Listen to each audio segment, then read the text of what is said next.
hong bagong hong balita. Okay? Ang special envoy po ng Marcos administration sa ambassador ho ng Netherlands na si Marcos Lacanilaw ho ay pinakontempt ho ni Bato. Okay? Pinakontempt ni Bato dahil sinasabi daw kung nagsisinungaling. Paano kung nagsisinungaling? Nagsasabi ho yan ng totoo. Kayo ho ang sinungaling at kayo ho ang fabricator. Okay? Ngayon, pinakontempt ni Bato. Nag-second demotion, nag-move si Robin. Inaprubahan ho ng chairman na si Amy Duterte na ikulong ho etong si Ambassador Lacanilaw. Okay? Tuwang-tuwa ho sila, mga kaibigan. Kita niyo ho nangyari. Hindi ho pinirma ni Senator Francis Chis Escudero. Kasi ito ho si Francis Escudero, ano ho ito?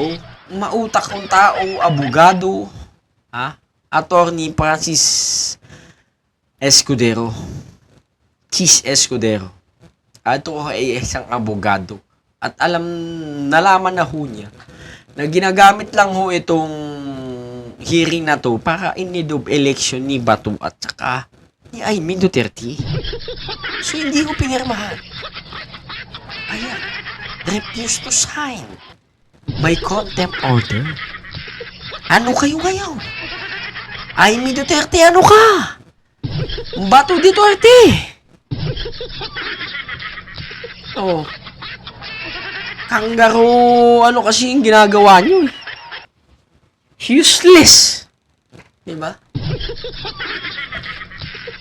Alam mo na itong si Chis Escudero po, mga kaibigan. Na isang tawag niya lang ho sa kanyang kapatid. Alam po yung pinagagawa na itong si Amy. Ayaw lang mapahiya. Isang tawag lang naman niya sa kanyang kapatid. Tapos na ang boxing. Ba't kailangan pa niyang ng resource ng gobyerno para lang sa kanyang in aid of election na hindi naman siya mananalo? Di ho ba? Pero basahin natin yung mga nag-comment. All of these are political and not for the good of the nation. Tama. Nice move, Mr. Senate President. O, di ba?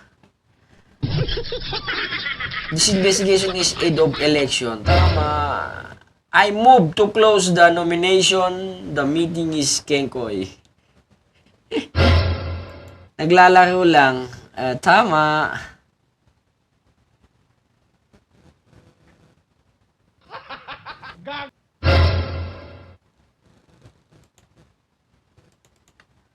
So wala na ho. Yun lang ho. Ang bagong balita ngayon. Hindi ho napagbigyan ng Kenkoy yan ni Bato at saka ni Jaime Duterte. Hanggang sa muli, magandang hapon po sa atin lahat.